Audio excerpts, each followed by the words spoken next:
jokes and you're insightful, but are you likable? You got jokes, you're the host, stand up. Are you likable?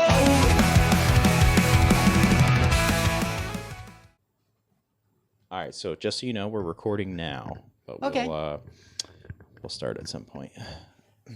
Will the music really play? No. Well, then let me ask you right away. Okay. Is that AI generated? 100%. Yeah, it really sounds it. It sounds you're like, give me early 2000 corporate rock about likable. The prompts I put in were punk rock, catchy theme song, and Good. then I put in the lyrics that I wrote. So and it came up with 50,000 options, and You wrote those lyrics. I wrote those. That's lyrics. great. I didn't know that. I was thinking it was just like, give no. me. Yeah, no, I did half the AI. Yeah. So it's not a whole AI song. Right. It is Yeah. some intelligence. Yeah, real AI. intelligence. Yeah, AI. We're gonna read the intro, okay? Yeah. Hello and welcome to Likable, a show where we discuss stand-up comedy from an entry-level perspective. I am your host, David Stickle, and today I'm joined by Carl.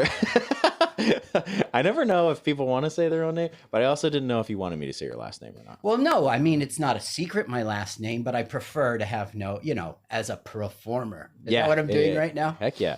I'm gonna turn you up just a little bit. Awesome. Entry level comedy. Yes. I'm your target audience. I've been checking it out because I knew I was coming on here, and I'm your target. I'm your demographic. Yeah? You Yeah. consider yourself entry level? Well, I mean, I don't know. The world does. But the thing is, it's like, so what are you talking about? You're talking about comedy and you're talking to comics, and there's a lot of stuff that's relatable because they've gone through the same process and 100%. yeah. And it's interesting how comics are different, even though they're all Starting at the same bottom. right. Now, there's this myth out there that all comics got to be degenerates. No, it is not. It is sufficient, but it is not required. You Yeah. can be a normal person, and Yeah. Are you a normal person, Carl? I was not going to volunteer that. I'm certainly not. You're kind of normal. You're like, No. oh, well, you're certainly a grown-ass man, and you got a business, Okay. right? Yeah. And I guess. you're you came back from an injury, and now you're. Oh, you did your research, Carl. Well, I'm telling you, I'm the target demographic for your show. Okay. Yeah. Yeah. I tore my bicep off. I have to figure out how to make that a joke. I'm working on it though. I think there's funny in there. Something about arms and I believe in the Second Amendment, but Yeah. don't take my arms. Yeah. I want my arms so bare that I remove the muscle, Yeah. Yeah. So you tore a bicep. Oh yeah. But what was refreshing about it is you talked about coming back finally to the place you were, but not with any now I must exceed, or this didn't stop me. Right? Yes. Yeah. I've always said, and this is how I feel about a lot of things. I don't mind giving up on something that isn't working. Right. Never had a Smart problem sometimes. with that. Yeah. Sometimes you got to, and that if comedy gets to that point, I Right. will have that relationship with comedy. But I It's relatable, your show. Yeah. But I have no problem walking away from something, and powerlifting in this case, I viewed when my arm tore was taken from me. So my goal was to get back. So it I wasn't. so I could step away after. Yeah. Yeah. Yeah. And I wanted the triumph. So, I mean, I was able to deadlift 600 pounds again after, the bicep tear. And Your first novel, there's a novel in you. Yeah. And it could be wrapped around that. And the Yeah. day that you're, realizing you're back. Yeah, perhaps. Now I can walk away. Yeah. Do all this work just to leave. Yeah. Hell yeah. Yeah. Also, I like listening to your podcast because the names that you're dropping, I know them. Yeah. Not all of them, but you know what I mean. Well, So it makes it. I think that's relatable. what's cool about doing this with people we know, because you amongst all other comics are people that we all know and we see, but we don't really know a ton about. No, because this isn't my area. I'm Yeah. really from Jersey. So I get a set together, like of new jokes, and then I do it around me, and I go down to South Jersey, and occasionally I'll hit the city, and I also do Hudson Valley. I don't usually come up this far. I understand from your show and other shows that Albany is a pretty kicking scene. You know, it's just too far for me. But so the thing is, you write these new jokes, and now you don't have people who have heard all your jokes before. You're going to these different communities. 100%. Yeah. It's important to, I think I also, I hit the road a lot to try and hit different scenes. You do. I think it's important to test out these jokes on different groups of people, because that's how you figure out what actually works everywhere, or if it's just like, oh no, this is just funny to comics. You know, they're terrible. I found a secret there. I go to open mics of music. Okay. Yeah. Now I always check it out ahead of time to make sure they allow it, because you don't want to drive an hour 15 minutes and it's like, sorry, bub. You know, so I always check it out. No comedy, just music. Yeah. So there's places around me I'm already regular, so they know me, so I'm welcome. But to them, I'm the comic, so it's good. Okay. Even though they're all musicians, but they bring their spouses, and you know what I mean. So it's like they aren't regular people because they are musicians or performers, but for our purposes, they kind of are. You know.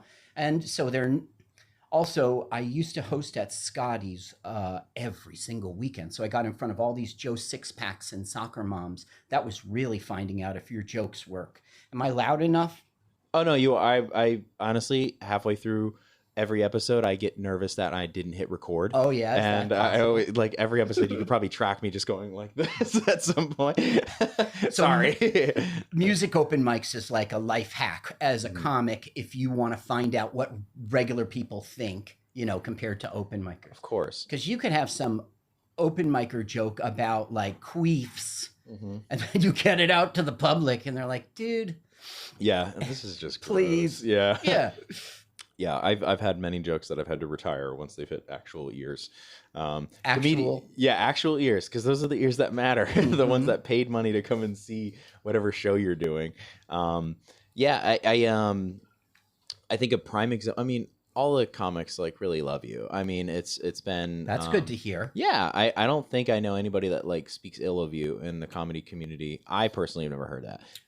There's a few people in my local neck of the woods. Oh yeah, that are not fans of you. Well, like, you know, like you're doing shows and like they feel like you know, it didn't go down right. You know what I mean? Like just beef. Yeah. But and it's also Jersey. What are you gonna do? Yeah. It's a little beefy. Different beast down there.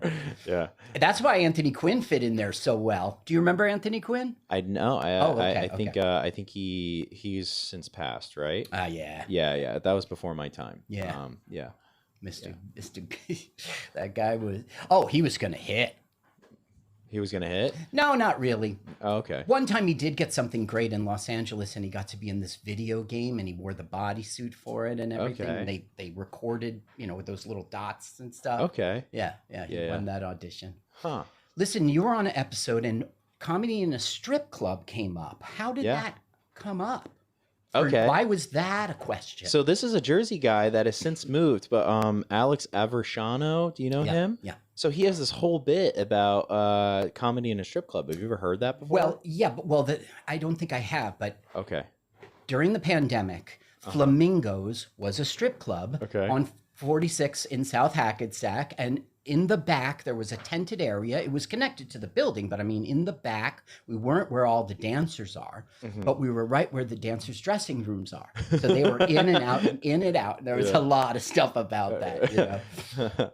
But I'm just wondering if that's where it came from. This was 2020, of course. Yeah, no. I've never seen or heard of it being an option. I've just I heard of a different comedian, and then because I had the episode you're referencing is Anthony Zenhauser. Yeah, it was a good episode. And he's been doing so it for much. 15 years. So I just figured like maybe that's happened in his tenure. And he said no. I didn't expect no. Same. That's why I thought I'd ask. Right. Yeah. How long have you been doing comedy for, Carl? I've been doing comedy 10 years. Okay. Although my first year was a little flaky, but it's 10 years. Okay. Essentially. What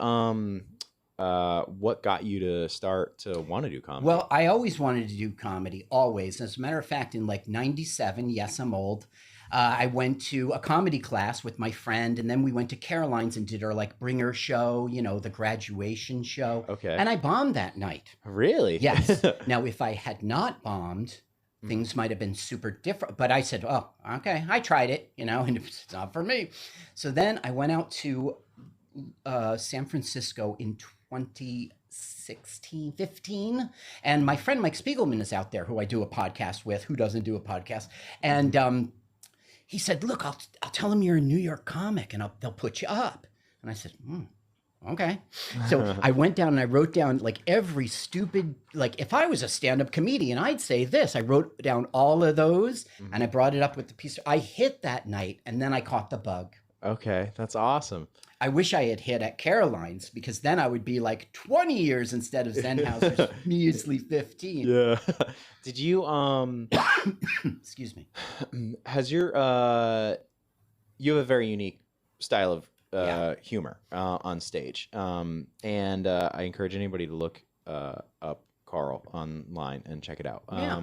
And I'm very excited to see how my crowd goes with you. But like, has it always been like that? Did you Well, used to remember have I a said I different was style? flaky in 2015? Yeah. Yeah, so I started out, I was a storyteller comic. That lasted Okay. about 5 weeks, something like that. I Okay. really pay attention to what does the crowd, how are the crowd giving it back to you, Mhm. So I found out when I told my stories, I would get to one point and tell and it would hit, right? Okay. So what am I doing all the talky stuff when the joke is, I should go from joke to joke to joke. I always wanted to be like the pun comedian, but there's no such thing. Yeah. They never saw Steve Poston. He's unique. You know Steve Poston? Yeah, I've done shows with Steve. Yeah, Yeah. a couple shows. Yeah. So anyway, back in 97 or whatever it was, you couldn't do, that wasn't going to fly. Mhm. I just found when I was doing the stories, there would be little jokes that were kind of punny, right? Mhm. So what I started to do is string them all together. And then from then on, so I guess 9 years I've been doing. Yeah. Do you pull all these jokes like out of real life? Because so last I saw you, and I don't know if you're doing it tonight, but you had you were doing maybe 5 minutes on being 50 or something like that. Was Yeah. that the age that you were saying? 59. 59. Yes. Yeah. That's what's sitting across from you. Yeah. So like, is that an actual conversation that happened and you're just like, oh, this inspired me, or was it like, no? Okay, that is a little bit apart from what I usually do. Okay. But even that, I was just go to the doctor at 59. He's clutching my blood results. All he says is triglycerides. Okay, doc, I'll try them. I'm still not for real. I'm still doing a goofy. So I set up a bunch of those in a row. They are based on real life in the sense that I'm getting older. And when I went to the doctor, they're like, you're pre-diabetic. And I was like, great, I don't have diabetes. So it all comes from a real life thing, but they're just stupid jokes. Yeah. So many comedians on this talk. Even Anthony Zenhauser was saying, it's uniquely you. I forget where.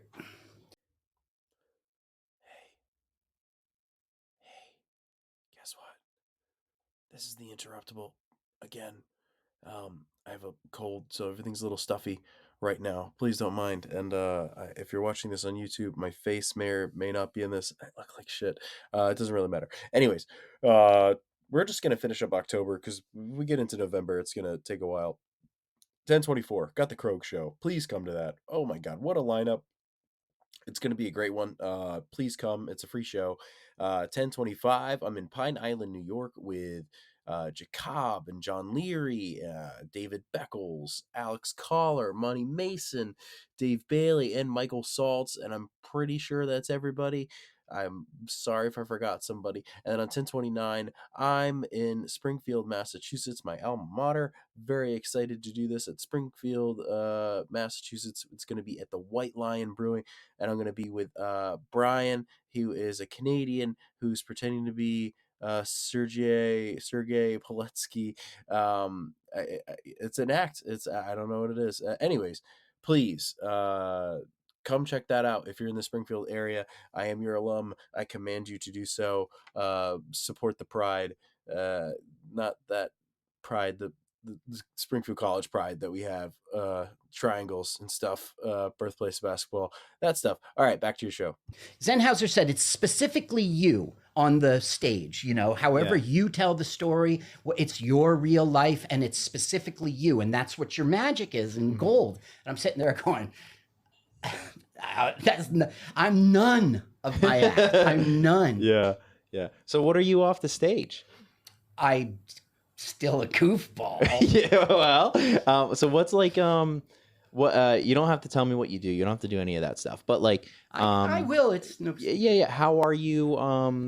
How is life off the stage? Like, I really only know you from, you know, maybe 5 minutes before or 5 minutes after an open mic. You know. Yeah, that's true. I have a friend that often says like, you know, comedians at these open mics think they're all really close, but they only know what's going on in each other's lives because of the sets that they're doing. You know, so that's relatable. That's really true. Yeah. I am a gainfully employed homeowner, father of 3, been married for 30 years to the same woman, and I'm a project manager, which is kind of square. This job I'm at right now is the first time I ever entered a job saying, yeah, I'm a stand-up comedian. So they find out now, and they don't find out later. So has that been an issue in the past? It has never, what's been an issue is me hiding it, okay? So there's something called Compound Media. Do you remember Opie and Anthony? It was a radio show. Okay, so one of the guys made a network, and there's a guy named Gino on there. It's called, so I used to go on that show, and I would be excited. It's like 60,000 people are watching you, probably 500,000 by the time this post, you know, after it sits posted a month or something. So I'd be all excited. Well, part of that 500,000 was this tech in Canada who saw it, you know, and let everybody know all about. So I got like a little bit scolded. Like, when was this recorded? You know, it's in the middle of the day. It's 2 p.m. in Manhattan when I'm supposed to be at my desk, you know? Oh, wow. So I got a little caught. Okay. The truth is, if the project's going well, you can be anywhere and answering emails and taking phone calls and scheduling people's time, you know, but they didn't care. They want you at your desk, you know, you work for us, not Gino Bisconti. So that's why I told them up front, because yes, in the past, it's been an issue. Huh.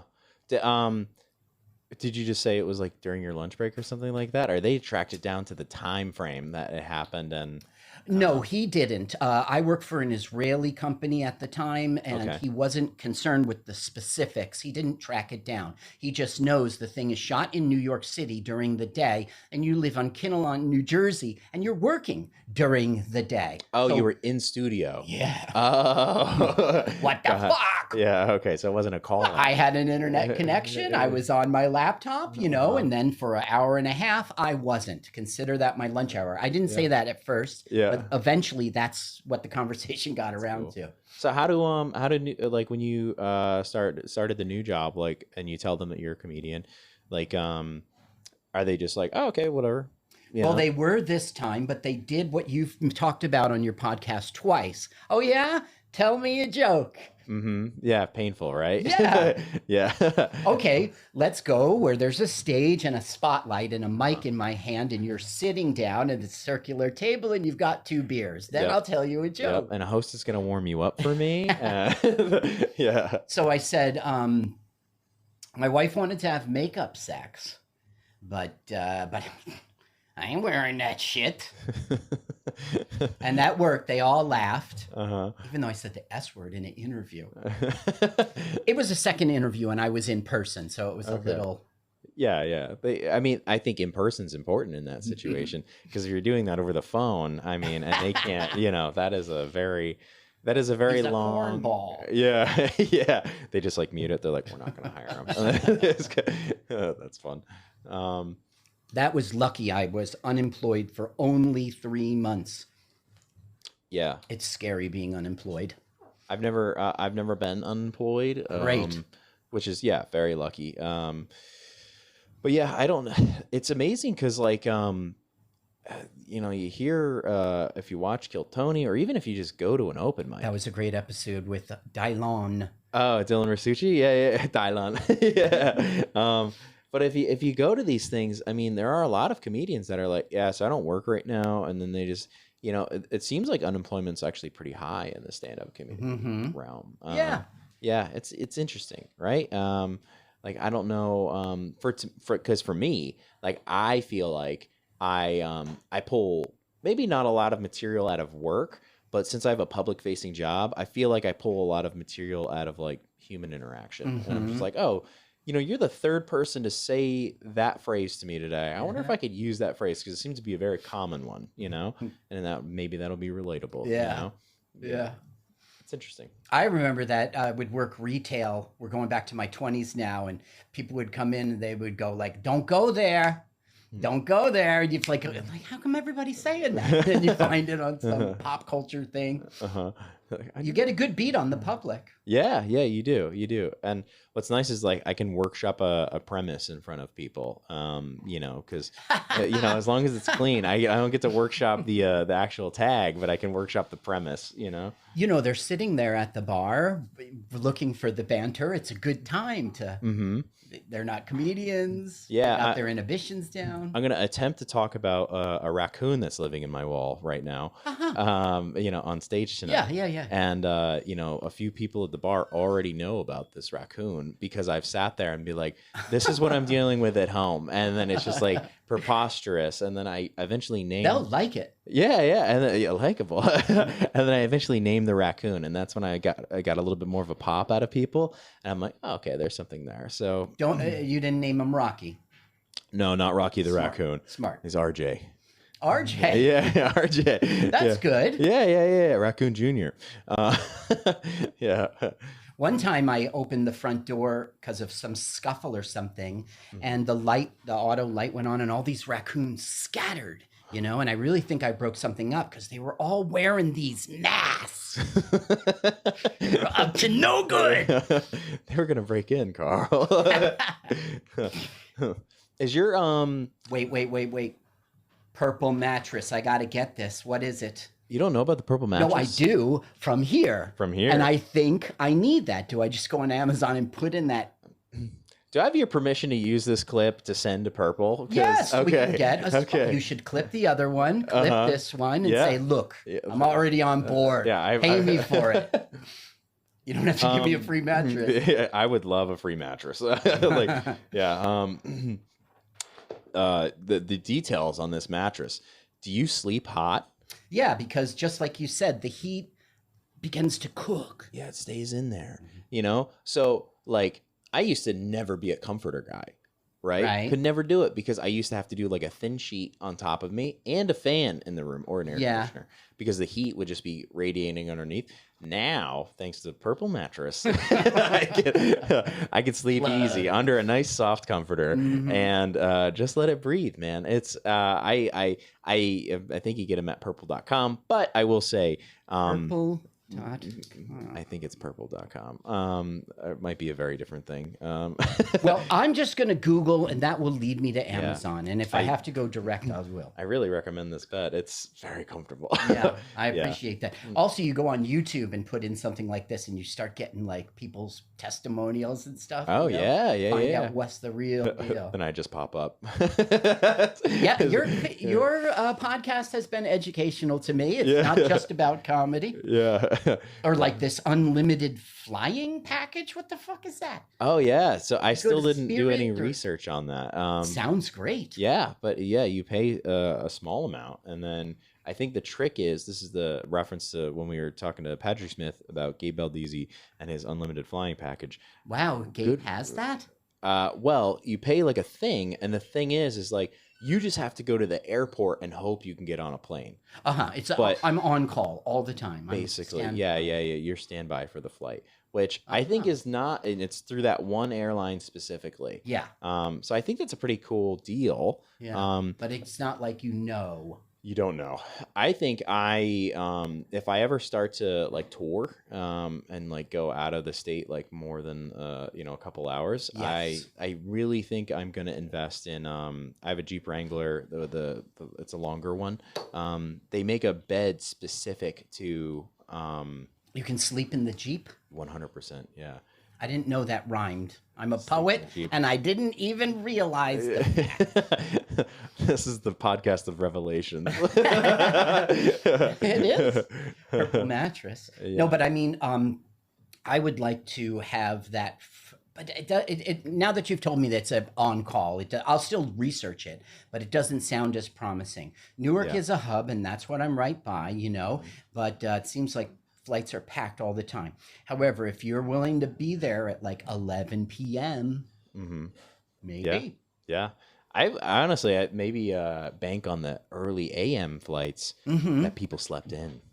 You know. Yeah. You know, Yeah. another great thing about those early flights is they won't be delayed. You're the start of the people's headaches down the road. You know, Yeah. we're launching at 6 because the thing's been sleeping in the hangar all night. Yeah, that's a great point. I actually I do like an early travel. Yeah, I can't do the red eye. It's tough. Yeah, that's tough. And your sleep is when I was in my 20s, it was okay. And then when I was in my 30s, that's when it started to, like, I couldn't pull an all-nighter. Yeah, no. Go to work the next day. Oh my God. Yeah. I have to go home. Yeah.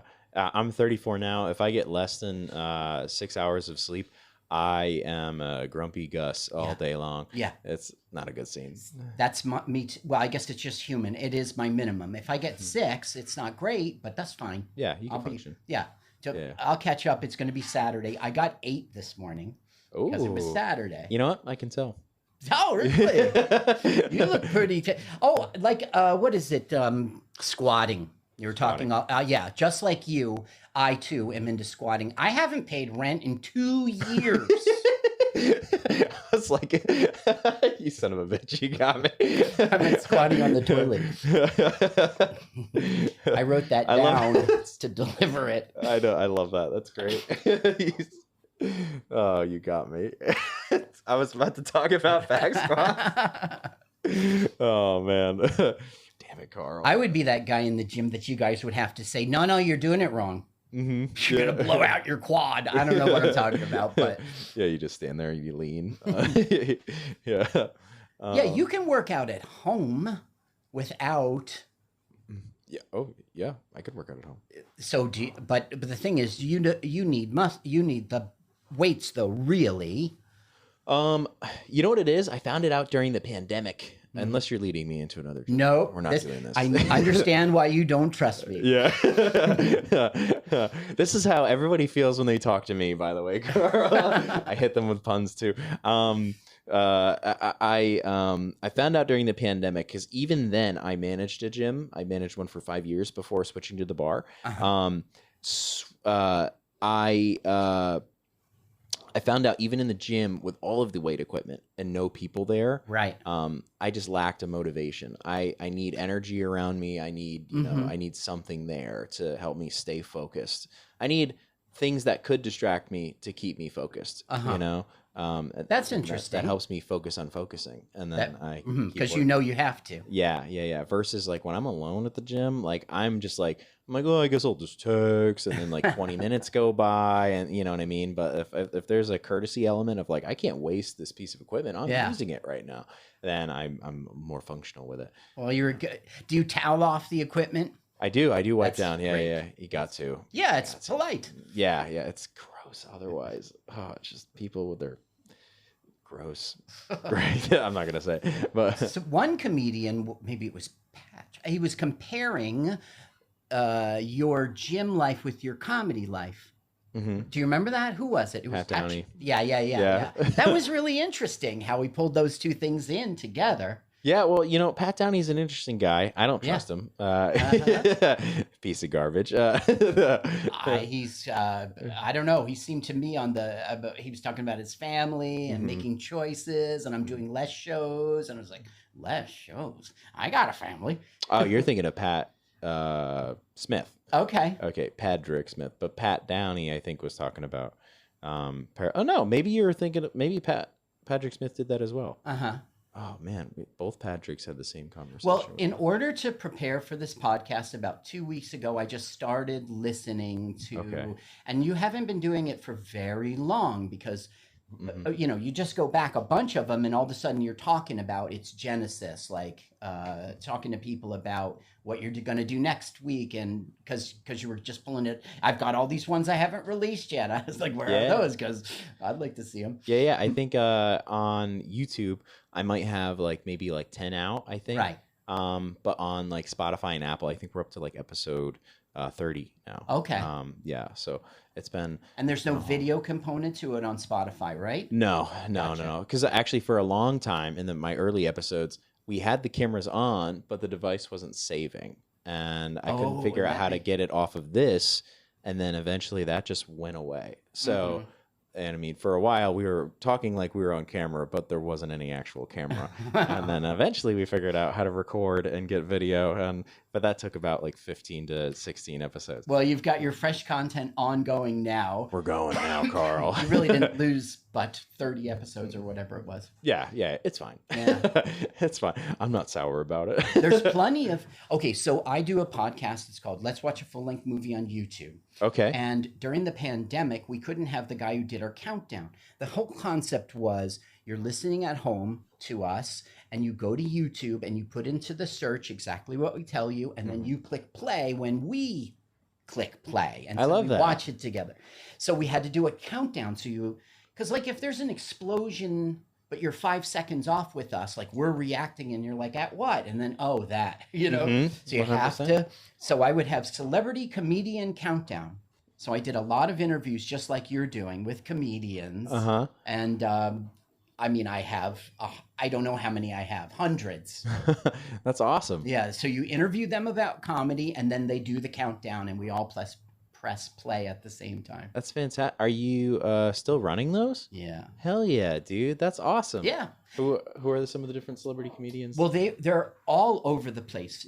I mentioned that I used to work at Scotty's, and I was the host every single weekend. So the headliners and the features would come through there, and I just pick them up, you know? So I had all those guys, Chris Monty and Johnny Watson, and what are some names you would know? Well, anybody who was a headliner that night, I would ask them. And lots of times they said, sure. I love that. Yeah. That's awesome, man. Then I got all the open micers from all, you know, South Jersey. There's a few Hudson Valley guys in there. Luke, Harry, probably Harry. Like all the guys that you see at... Open mics. Yeah. Yeah. Then the station went away. So what we it was Mutiny Radio in San Francisco, where Mike Spiegelman lives, and the show where I like got the bug for comedy. That was me going out there. So that station closed down. So we just started doing it straight to YouTube. So there's no more component of press play when we do. This is my nitroglycerin pill for my heart. Okay. And it's not. And we go. Molly. So no longer do we need somebody to press play, Uh-huh. because you're just watching it on YouTube. Okay. So that went away. Huh. Dang. Okay. Yeah, that went away in like 2024. So last year. So no, but we still do the podcast. It's just the component of the celebrity part. I miss it. Yeah. It's gone. We don't need someone to do a countdown. So I no longer have an excuse to like interview a comedian. Yeah. That's. I mean, it's cool that you're still doing it. That's a cool thing, though. Can I find those old episodes? Sure. Okay. Cool. LWAFLMOYT. LWAFLMOYT. Right. Okay. It's a YouTube channel. I want to write it down. You'll never find it. So if you just remember, let's watch a full-length movie on YouTube. That's LW. See, the people at Mutiny Radio made up that name. We didn't get to choose it. So we have this fucking clunker of a fucking name. Let's watch a full-length movie on YouTube. LWAFLMOYT. WAFL. Okay. All right. We're good. Isn't that sucky? Go to carlsucks.com. Carl there Sucks. you can just click on everything. You get my social media, my YouTube, you get this podcast, you get my screenplays and my pilots. There are two major things I got to talk to you about that I'm Okay. so curious about. This won't be Trump related. No, not yet. Good. Not yet. Not yet. Yeah, not yet. We'll get there. No. When did you come up with the Mic Twirl? When did that happen? I don't know. You don't know? Did you just like randomly do it one night? And was it like a crutch at some point? Was it? It's like part of your signature, man. Well, I it was like, I tested my microphone today to see if it held, and God, I hope it does. the thing is, it used to be that it would fling off or something, like you'd get a surprise. I'll never do that again. Like, I always check it, and I don't just swing it. If I'm at some new place, I mean, I can't rely on that to be 10% of my comedy anyway. Yeah. But I mean, or there's always a cordless mic. That always happens, you know? So, yeah, I have to make sure it's a cool environment and that I can check it. And I don't remember when it started, like 2017, 2016. There's no inciting incident. Okay. I used to watch Roger Daltrey of The Who, and he would spin the mic and throw it up high and catch it. And I thought it was very dumb, Maybe it comes from that. I don't know. So do you do things just because you think they're dumb? Yeah. Yeah. Well, it's like a rim shot. Like if I tell a joke and it really is, it does, like you think it's funny, but you're not laughing as hard as you did at the next one, last one, I need a little kick. So I do that like boom, boom, psh, Yeah. and it works. I love that. Yeah. You killed me one night. I texted you about it the next day, I think. Oh, I remember that. So for That a was funny. year, I'd seen you do the Mic Twirl, and Mic Twirl, Mic Twirl, Mic Twirl, and then it is, I want to say the night of our levity show. Yeah. Where you're doing the open mic. I didn't do the open mic that night, but I'm watching, and instead of doing the Mic Twirl, you just yelled Mic Twirl, and I just lost it, man.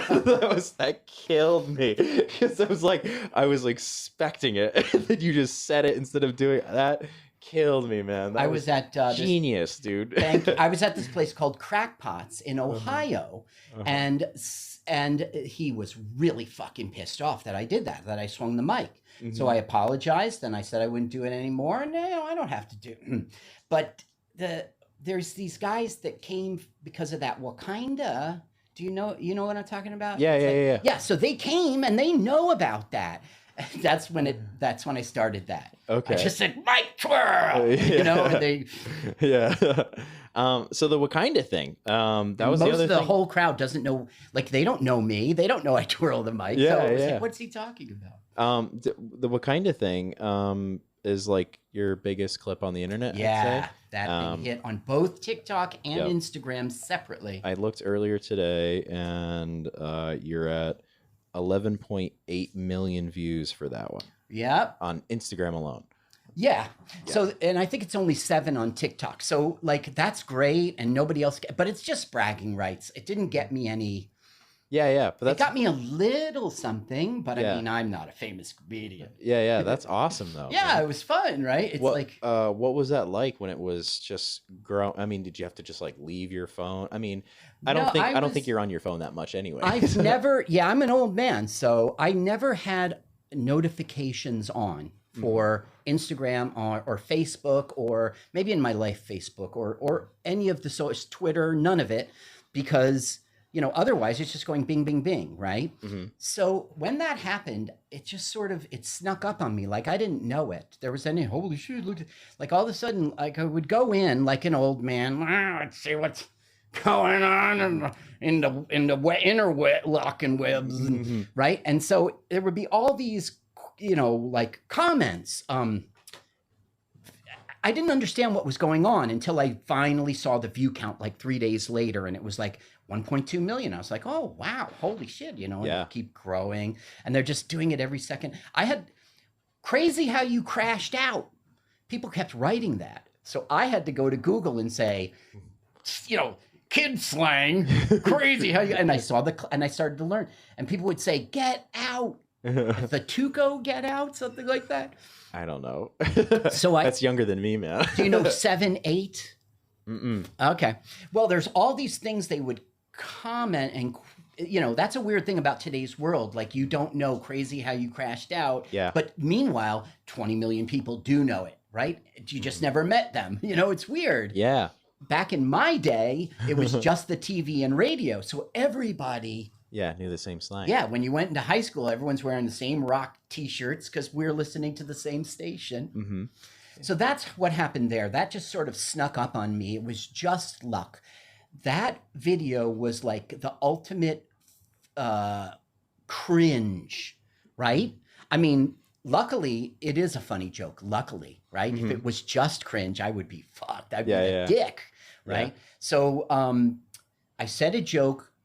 It was very punny, right? And it's a little edgy just because of the ethnicity, even though it has nothing to do with that. It's just a pun. Mm-hmm. And nobody's laughing. And one guy says, it's stolen. Mm-hmm. And then when I swing the mic all of a sudden and somebody goes, hey-oh, all those things went together in this one little clip of cringe. And it just hit, you know? Yeah. And now you know it's the clip because it's on 2 different platforms. So it's the clip. Yeah. Yeah. That's awesome though. Yeah. It was I had a different friend, Mike Saltz, who had a clip hit like 1 million or something like that Right. on his TikTok recently. And he was at an open mic on a Wednesday, and I want to say like he checked his phone like a little bit Too much. Yeah. And like not Well, that it's it not fun that it when was it's going bad. up. Yeah, it's cool, right? So did it feel like, did you find yourself checking your phone more Oh, yeah. when that happened? Yeah. But the thing is, I also learned from it that it become from the fun, and this is nicotine instead of smoking cigarettes. Okay. Yeah. From the fun of, hey, I got a hit, it turns into the nervousness, the scaredness of, wait, what's going on? Wait, today wasn't so, maybe I'm on the downward trend here. You know get what I mean? insecure. Yeah. Right. And so it was an emotional roller coaster. Oh, no, it's a 100,000 views today. Oh, it's fine.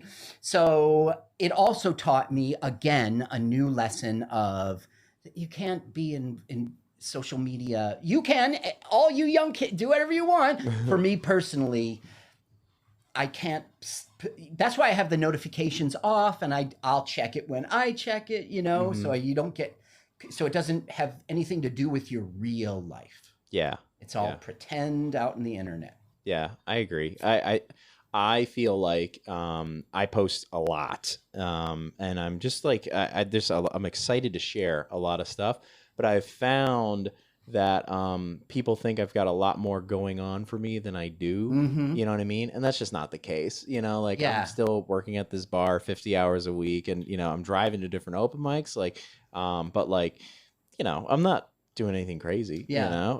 It's crazy to see what a lot of people have done in the 2 years that I've been, or the year and almost a half that I've been doing comedy. But You're doing really good, by the way. oh, thanks, Especially dude. for that short a period of time. Thanks, man. Yeah, And you're the kind of guy who looks at the stats, make sure it's going well. I do care about statistics a lot because I've been working at a business for a long time, Yeah. and like this is September 27th now, so the 30th is not super far away, which means all day on the 30th I'm going to be anxious, and October 1st I'm going to be anxious because I'm going to submit my inventory on the bar, and I'm going to calculate how much money we actually made. Yeah. And that net is terrifying to me every month, which is why comedy is great for me because I get that gratification fast. Yeah, that's right. Yeah. You say you Yeah. set them up, Yeah, bunch them. immediately versus like the bar, I got to wait like a month to find out how I actually did. So Yeah. But yeah, man, it's like it's cool to see this. I mean, like I love your style of comedy. I think you're like the puns and everything Thanks, like man. that. Yeah, dude. I mean, it makes me appreciate you so much more because they are silly. And Yeah. like I think I try to put myself in your shoes when we started to book this interview, right? Mhm. And you're 20, 30 years older than the comedians in the room. Definitely. And Not all of them necessarily. There's a bunch of us, but yes. Yeah. Yes. But like the comedy that might be on display in a lot of these open mics. Mm-hmm. And I'll just use levity as an example. Like, Okay. you'll hear autism, you'll hear, a lot of like maybe sexual assault. Yeah. You hear some racism. You hear a little bit of everything. Yes, you got the know. dating apps. Yeah. Dating apps is a big one. I'm unemployed. You know, Keeps me in touch. Yeah. It keeps you in touch with what's happening. And then all the politics, right? Definitely politics. But like you kind of just stay away from all that. You come up with something that's silly and lighthearted, and you call them dumb. I love them, but like it really is. Well, like, I try to not do the when I started I didn't really start. I took a comedy class and had a bringer show. Okay, but like you can't be the pun guy. Like I go. I don't have makeup sex with my wife anymore because I don't like lipstick. Get it? Do you get it? So instead, I trick you by like talking as if I'm talking about my real life, and then I hit you with, a pun. That way, you're receptive to it. You're not like, oh, these old dad jokes. You're getting tricked each time. And also, I have a lot of jokes that are not like that. They're just regular comedian jokes. Yeah. Have you ever thought about like maybe like making a book about things? What kind of? Just a list of Carl jokes. Oh, I see. Well, I've copyrighted them, so they're all Hell yeah, dude. They're all on the computer. How do you do that?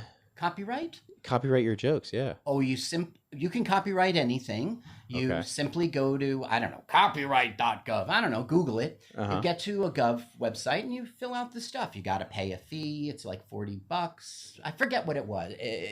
I've done it for scripts. I've done it for pilots. I did it for a comedy special, and I did it for my jokes, and I did it for everything. That way you're protected. Yeah, I mean that's And don't bother with the Writers Guild, because copyright is the copyright. It's the government. You don't need the Writers Guild. Yeah, I think that's an important thing to say on this thing, man. I mean, a lot of people that write stuff listen to this, I think. And well, at the same time, to get it submitted to the Writers Guild is also, you're just doing it over the internet. You're uploading a file and you're paying a fee. So if you can afford, I mean, we're not even talking about $250 here if you want to do both. But I'm just saying, you don't need to. Copyright is the government. But I mean, I've got friends that are like writing pilots right now, right? They this is what they care about. Before they submit it to somebody, like send it to Hulu, before easy to copyright it. Yeah. If they don't do that though, I mean, that lands on somebody's, email, and then they just take it and they see that it's not copyrighted. Right. They can just be like, all right, well, this is mine now. Yeah. I guess they could build a case, like look at email history or something, but it's like, do you have the money to have the lawyer to go to, they can certainly outlaw you. I mean, outlawyer you? Outlaw, yeah. Well, they can outlaw you too. I have another beer. Yeah, they could. Oh, that didn't do a cracky sound. Like is that a kombucha? What is that? It is cherry. I don't think it's alcoholic. Okay. Is it? Cool. I'll probably drink 100% juice. Set. I think it's okay. That got the juice. We should write to the apple cherries. Actually, I know people at some mascot orchards, actually. Some mascot orchards, go check them out. Also, check out Nine Pin Cider in Schenectady, where they get all their apples from some mascots. Fantastic cider, very dry. That's good stuff. You know who's the apple comedian is Cousin Kenny. Do you know Cousin Kenny from Jersey? No, I don't know Cousin Kenny from Jersey.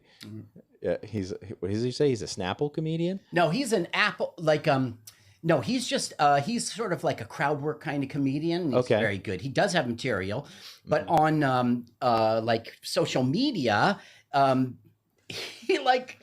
do stuff about apples.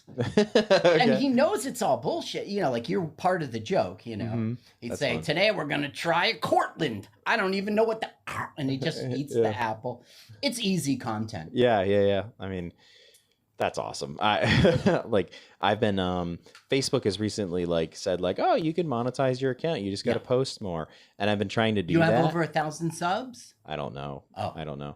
Well, you do if they said that to you. Oh, nice. But I don't know what to post. So I've just been posting clips from this and some random stuff, like stand-up stuff, when I feel comfortable putting it on the internet.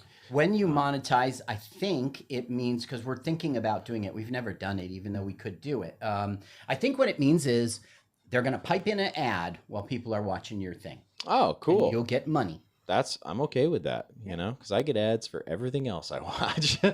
Yes, you do. Especially YouTube. That's how you know your musical tastes suck, when you Yeah. click on your song. And there's no ad. Yeah. Yeah. I used to do that as an open mic joke, but the thing is, only the young kids get it. Mm-hmm. That's true. That's true. I used to reference a Jay-Z, and it was a huge hit, a big joke, and but then I did it in front of old people. Nothing. You get nothing. It makes it like, oh, you're not funny. Yeah. Yeah.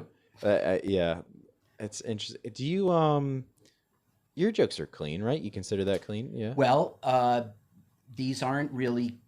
I'm not a clean comedian, but yes, I can do 45 minutes clean, no problem. But no, I absolutely stray. Like even that one.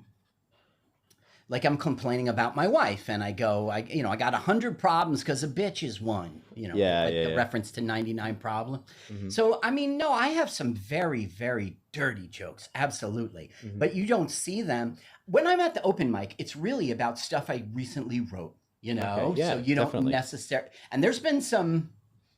Yeah, I definitely do dirty jokes. Okay, I'm struggling to remember exactly what you did at Levity when we did the showcase, but I remember a dirty joke. Well, no, I was gonna say I remember only seeing you at open mics until then, and I had become a huge fan of you in that time. Thanks, man. Yeah, dude, I love it. Thanks. And I think a lot, like I said this earlier, I think a lot of people do, right? Because like go to carrrrrrrrl.com. Yeah. Because like when I see comedians enter that like room and they see you, they get so excited. I can't tell you. Please, how many. Is you uncomfortable with this? Well, I already love myself. So okay. It's like if awesome. you viewed me. Yeah. With this, No, I mean, really nice. Sorry to fluff Thank you too much, but like. Yeah, it's one of those things where like I drive an hour and a half to go to Levity, and for a long time I was doing it every Friday, and that was just my Friday night for a very long time. And now I can get there maybe once a month. That's dedication to craft. Thank you. But like sometimes you get there, and when you're parking and you're walking into the building, and I'm going up the escalators, all I'm thinking about is like, who am I going to see tonight? And then I'm thinking about the usual characters, right? And sometimes that's exhausting. But then when I walk in the room and I see certain people, you included in that's great. I'm just like, this is going to be fun. Like I have my favorites too. Absolutely. Yeah, that's awesome. But what I was going to say is because I have that experience at an open mic, I like to think about, and I was thinking about this going into, because we were doing a little bit of back and forth via text message as far as like making a flyer and all that kind of stuff for the Levity show. And it was on my mind how the crowd is going to receive you, right? Because I'd never seen you hit a real audience before, right? And I can't tell you how excited I was that you were going up there. You were going up first, which I don't know if you loved or if you didn't love. Oh, I think I wasn't going up first. I'm happy to go up first. Okay. I will definitely set the tone of this room. Of course, we'll have a host too. Yes, of course. I thought I was surprised that I want to go first. You want to go first? Yeah.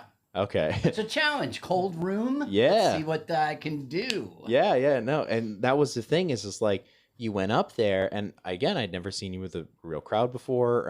And for 10 minutes, I think for the first two, they were like figuring out what you were doing, and after 2 minutes, it was like.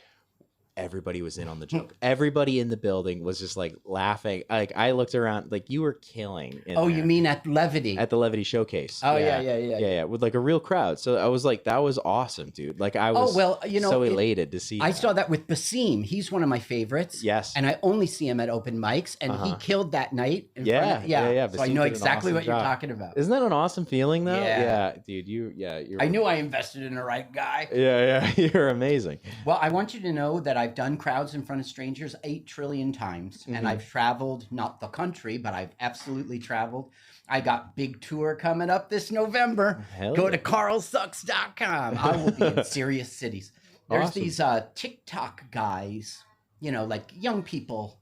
They're so young. I mean, they're so young at these shows. Absolutely, and they all want a selfie with you, and they you do the kind of joke and they cheer. So anyway, that's coming up in November. I got some serious shows, but I used to host at Scotty's for like 2 years, right after the pandemic, during the pandemic, and beyond.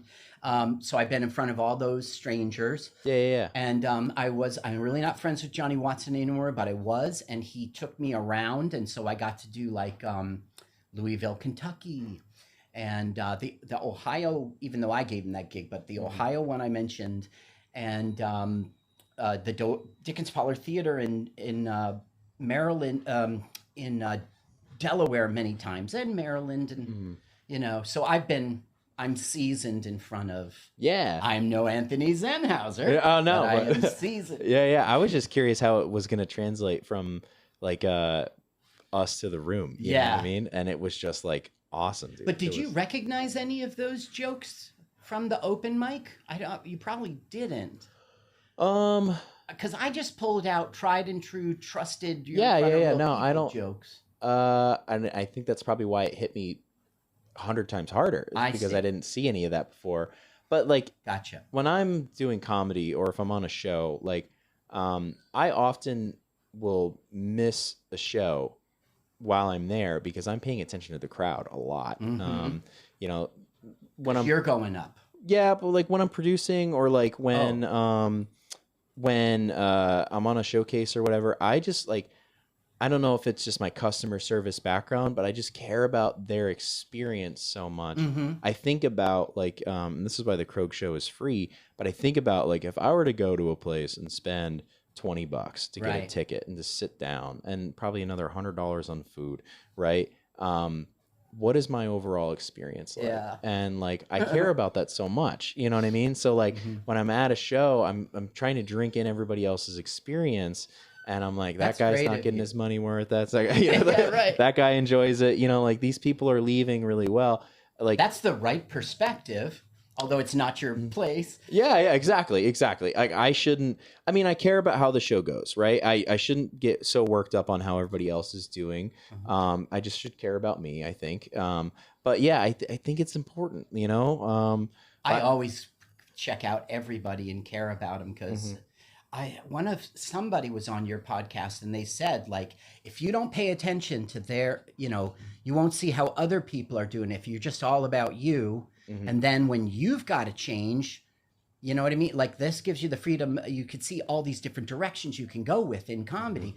Also, it's interesting what's their perspective and take. And someday you'll be writing a joke that, you know, Freddie could do, and then you'll have a place to bring it. I think it's important to not support the room because it's not about like let's all get together and no, but it's like what I want to hear what's your take on stuff, and I want to laugh. I'm also a fan of stand-up. Hell yeah. Yeah. Serious fan. I think in my early days, just to relate a little bit, when I was doing jokes, I did a lot of dating humor because that's where I kind of like started. And I would talk about, well, I dated a girl and we did this. I dated a girl and we did this. And they were all like funny individual stories. But when I tried to put them in a set, I was like trying them out. And I'm like, you know, this is like not going as well as I want it to be. Yeah.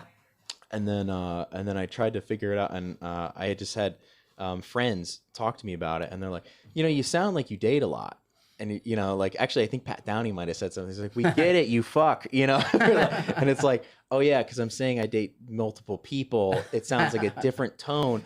So then I just decided to make it all one person. Like, this is the story I'm having with the same person over and over. These are different instances. Because in the crowd, they don't get that this over an 8-year span, these things happen. They're getting 8 minutes, you know? So, so it just sounds like I'm, like, bragging about dating different people when, you know, so they're missing the point of the joke. They're like, and they're also, they don't know who you are. So they're just trying to figure out.